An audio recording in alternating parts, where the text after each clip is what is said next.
Hello,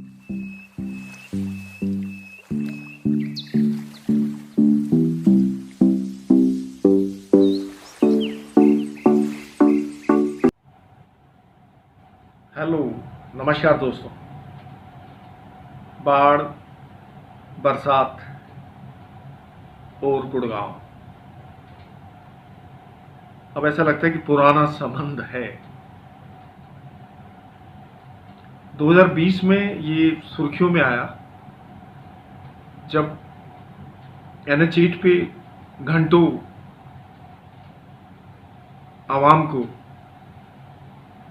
traffic में जूझना पड़ा, क्योंकि पानी जो था लबालब था सड़कों पे। जो सड़कें थी नदियों में तब्दील हो चुकी थी, अंडरपास भर चुके थे, जाने का कोई भी रास्ता नहीं था। तो आज 2022-21 है, उन बातों को 1 साल हो गया। तो इससे तो हम सब लोगों को ये लगता था कि जो प्रशासन है वो जाग जाएगा, सरकार जाग जाएगी और जो इसके जो समाधान में जुट जाएगी, अधिकारी जुट जाएंगे, सरकार जुट जाएगी। क्यों एकमात्र सिटी है हरियाणा में जो कि 75% रेवेन्यू देता है, टोटल हरियाणा की जो इनकम है उसका। तो सरकारें जो इस वक्त हमारी करंट सरकार है, हमारे जो चीफ मिनिस्टर हैं मनोहर लाल खट्टर जी, उन्होंने हवाई सर्वेक्षण भी किया कि पानी कहाँ जा रहा है, कहाँ बह रहा है।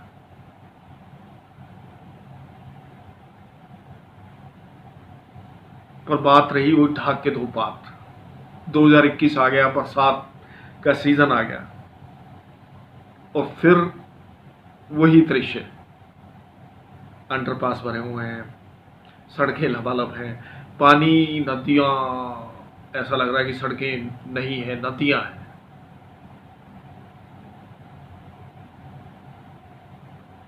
और अंडरपास में लोग डूब के भी मर गए, एक व्यक्ति का देहांत हो गया।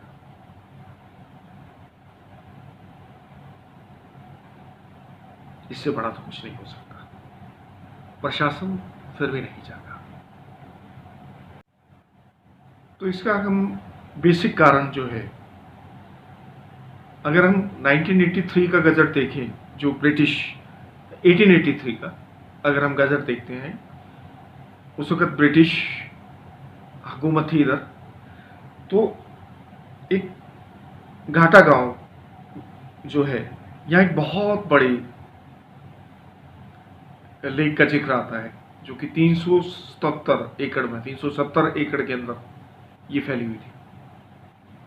और ये ऑब्जर्व कर लेती थी जो भी पानी आता था बरसात का, इवन 50 फुट तक जो पानी था उस एरिया के अंदर, जो 50 फुट इवन उस ऊंचाई तक का पानी जो वो है उसके अंदर आके समा जाता था।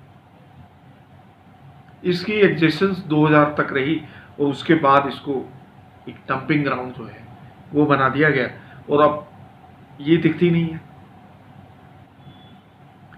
दूसरा था कि नेचुरल बंद बना रखे थे जो कि बरसात के दिनों में भर जाते थे। और क्योंकि ये जो लैंड है बेसिकली गुड़गांव का अगर हम जिक्र करें, तो ये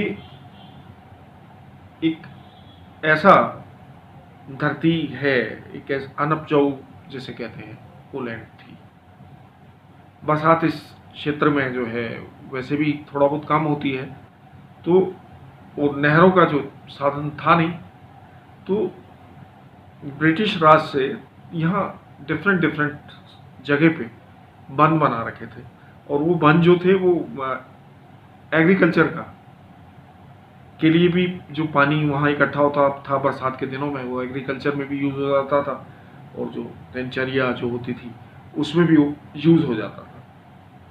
और कुछ डैम भी बने हुए थे, नेचुरल डैम थे, और वो भी अब एग्जिस्टेंस में नहीं है और वो भी अब दिखते नहीं है। ले दे के एक बादशाहपुर ट्रेन, उसके बारे में आपको बताता हूँ। बादशाहपुर ड्रेन, अगर हम मान लो गूगल मैप से भी सर्वे कर लेते हैं, हवाई सर्वेक्षण की जरूरत ही नहीं पड़ेगी। और मैप को भी देख लेते हैं कि किस तरीके से लोड बढ़ रहा है। 1 से 58 तक सेक्टर बने, जैसे कि पुराने सेक्टर्स में पॉलिसी होती थी कि एक तरफ सीवरेज का पाइप जा रहा और एक तरफ सड़क पे ड्रेनेज के लिए पाइप है, बरसात के पानी के लिए पाइप है। और उसमें वो हर जिले में हरियाणा के एक रूल था कि जो बरसात का पानी है वो सड़क पर आएगा और सीवर का जो पानी है वो अलग है, बट नेचुरल है, हरियाणा लोग हैं, इंडिया है, और रूल कहाँ होते हैं, वो क्या करते हैं कि वो भी सीवर के अंदर ही डाल देते हैं। फिर रूल जो है एकदम बदल गए जी। अभी ये 5-6 साल पहले ये पूरे हरियाणा के ऊपर लागू हुआ कि जो पृथ्वी का जो है वाटर लेवल है वो कम होता जा रहा है, तो उसके लिए जो है हमें वाटर हार्वेस्टिंग सिस्टम कि हमें उसको बोर कर देंगे, एक सिस्टम बनाएंगे जिससे पानी जो है वो दोबारा से जमीन में चला जाए, जिससे जो जमीन का लेवल है वो बराबर है, बरसात का जो एक्सेस पानी आता है वो नीचे चला जाए। पर ये भी कितने लोग पालन कर रहे थे। फिर गुड़गांव में अभी नई पॉलिसी आई 58 से लेके 115 सेक्टर तक के लिए। अब इन सेक्टर्स को डेवलप करने का जिम्मेवारी प्राइवेट बिल्डर्स को दे दी गई, जो वो लग्जरी फ्लैट्स बने या फिर अफोर्डेबल के अंदर आए, और अब दीन दयाल आवास योजना में भी आ रहे हैं, ये फ्लैट्स बनने लगे। इसमें एसटीपी हर लोकेलिटी में, चाहे वो 5 एकड़ की थी या 10 एकड़ की थी, मस्त कर दिया। सीवेज ट्रीटमेंट प्लांट ये लगा दिया गया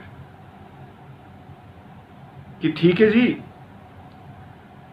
सीवरेज जो है, अब जो सीवरेज वाली लाइन थी वो भी बिछाने की जरूरत नहीं पड़ेगी, पानी सीधा एसटीपी में जाएगा, और जो है वो सॉलिड जो है वो उसमें हमारे जो फ्रेंडली बैक्टीरियाज हैं वो बढ़ेंगे, उसको खाएंगे, और जो उसका मल होगा उससे खाद बनेगी, और जो वाटर साफ होके आएगा वो गार्डनिंग के अंदर काम आ जाएगा, और एक्सेस वाटर हार्वेस्टिंग जो सिस्टम हम लगाएंगे उसके थ्रू जमीन के अंदर चला जाएगा।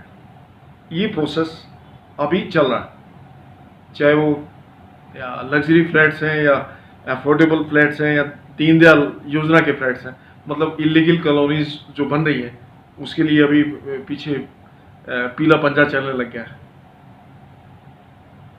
पर बरसात के पानी को कहाँ लेके जाएंगे, बरसात तो आनी ही है। इसके लिए अधिकारियों को एकमात्र ड्रेन जो नजर आती है वो बादशाहपुर ड्रेन नजर आती है। जैसे कि आप देख रहे हैं, मैंने अभी 2031 का जो है वो मैप खोल दिया है, और इसको मैं अब बादशाहपुर ड्रेन की तरफ मैं आपको लेके चलता हूँ। बादशाहपुर ड्रेन की तरफ मैं आपको लेके चलता हूँ। ये जो है ये बादशाहपुर ड्रेन जो है, आप ये जो ये वाली ये सेक्टर 66 से स्टार्ट होती है,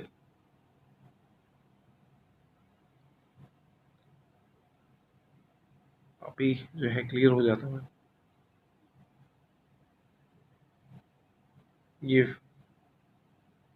फैजलपुर झारसा है, ये देखिए ये नाला है, ये बरसाती नाला है, मतलब बादशाहपुर झील कह रहे हैं, अब बरसाती नाला हम इसको बोल रहे हैं। ये ड्रेनेज का एकमात्र यहाँ से साधन उन्होंने बनाया हुआ है इतने बड़े सेक्टर्स के लिए। और इवन जो है ये रोड नज़र आ रही है, इसके चारों दोनों तरफ जो है वो नाले प्रॉपरली बने या नहीं बने, और जो सारा बर्डन है इसी के ऊपर है। और अभी सरकार ने एक पैसे भी रिलीज कर दिए हैं, और जीएमडीए को, अब जीएमडीए ने एक्शन लेना था कि दोनों तरफ जो है एसपीआर के लोग जो है उन्होंने, ये जो एसपीआर जा रहा है इसके दोनों तरफ उन्होंने नाला बनाना था, जो कि एनपीआर पे जाना था द्वारका एक्सप्रेसवे से, और फिर वो सीधा नजफगढ़ ड्रेन में चला जाता। तो इस प्रोसेस को भी गवर्नमेंट के जो अधिकारी थे उन्होंने इसको डिले कर दिया। अब ये आप नाला देख रहे हैं, ये देखिए जी, इंडस्ट्रियल टाउन का भी वो जो है माल है, वो गंदा में है पानी, उसको भी लेके जाती है। क्योंकि अभी देखो ये एसटीपी प्लांट वहां भी लगाने का सरकार का आदेश है। तो जो भी होगा, एक्सेस पानी है, मैं कहें तो ये जो लाइन जा रही है, इसके थ्रू ये नीचे से जाते हुए ये सीधा जो नाला है, ये धनकोट के विलेज से ये यहाँ से पक्का कर दिया गया है। और ये आगे जो नाला है नजफगढ़ ड्रेन में, आप ये देखते हैं ना कि यहाँ ऊंचा सा स्थान आ जाता है धनकोट से। अगर अपर द्वारका एक्सप्रेस वे पे गए गए हो तो एकदम उस पे जो चौराया आता है वो ऊंचे पे बना है। तो वो बेसिकली जो नाला है उसको पूर्णतः ढक दिया गया है यहाँ पे, आगे गांव के पीछे से भी। और इसी तरीके से जो ड्रेन आ रही है जो न्यू गुड़गांव से भी, उसको भी इसी में मिला दिया जाता है। ये देखना पड़ेगा, मैं आपको बताता हूँ।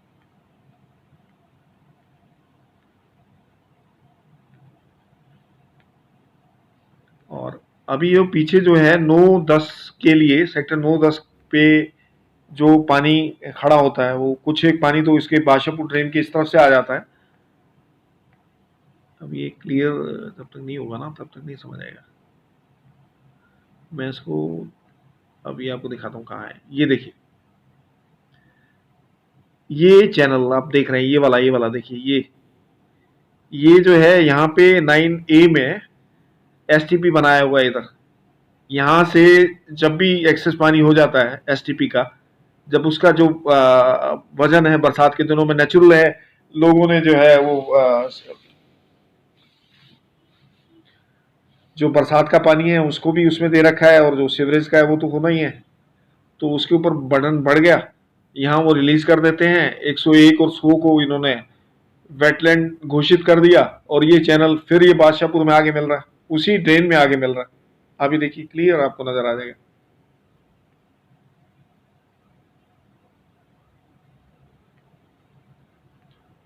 ये देखिए, ये जो नाला जा रहा है ये ब्लैक अभी हो जाता है। ये देखिए नाला, ये देखिए, ये मिल रहा है यहाँ पे, ये स्पॉट आप देखें, ये वाला स्पॉट, ये देखिए, ये वाला, ये आगे आगे फिर एक में चला जाता है। अब सारा का सारा आपने बर्डन एक ही नाले पे डाल दिया। अब वो पानी जो जाएगा वो तो उसी रफ्तार से जाएगा जितनी उसकी कैपेसिटी है, जितनी उसकी कैपेसिटी है उतना ही तो निकालेगा। अब ये जो डिफरेंट डिफरेंट चैनल्स हैं और डिफरेंट डिफरेंट चैनल्स हैं, आ इसी में रहे।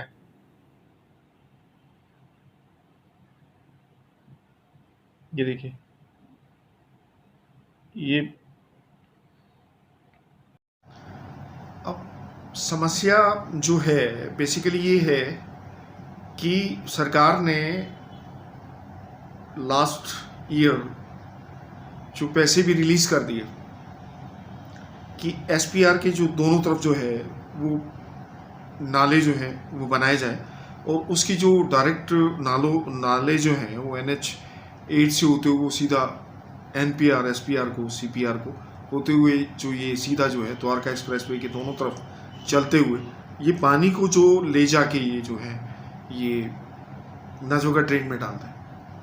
तो अधिकारियों से यहाँ भी गफलत हुई, पैसा रिलीज होने के बाद भी गवर्नमेंट की तरफ से जो काम है वो टाइम पे नहीं हो पाया। तो आशा करता हूँ ये जो काम है वो नेक्स्ट ईयर से वो पूरी तरीके से चलेगा, क्योंकि जो डिस्टेंस है अगर आप देखें जो SPR की है, द्वारका एक्सप्रेसवे के दोनों तरफ तो नाले बन चुके हैं, और मोस्ट प्रोबेबली जो नेक्स्ट ईयर तक द्वारका एक्सप्रेसवे का भी काम हो जाएगा, और इन नालों को भी जो है जो दोनों नाले हैं उनको जो वाटर ड्रेनेज, नाला ना कहें उसको, वाटर ड्रेनेज जो है वो सीधा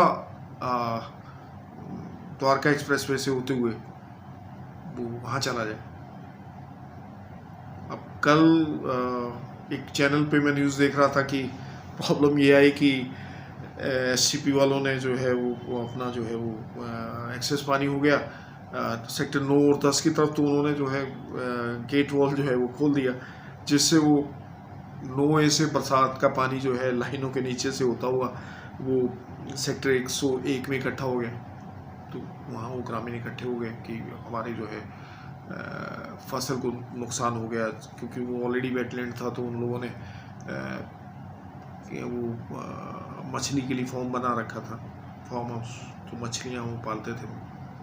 तो वो भी जो था वो चला गया वहाँ से, मतलब उनको नुकसान काफ़ी हो गया, क्योंकि इस तरफ तो द्वारका एक्सप्रेस वे है जो कि दीवार का काम करता है, और इधर से जो है एक अभी आरओ भी बन रहा है और एक अंडरपास बन रहा है उधर सड़क, जो 104 को जो है, जो पानी है 101 वाला, उसको वहाँ जाने से रोकता है।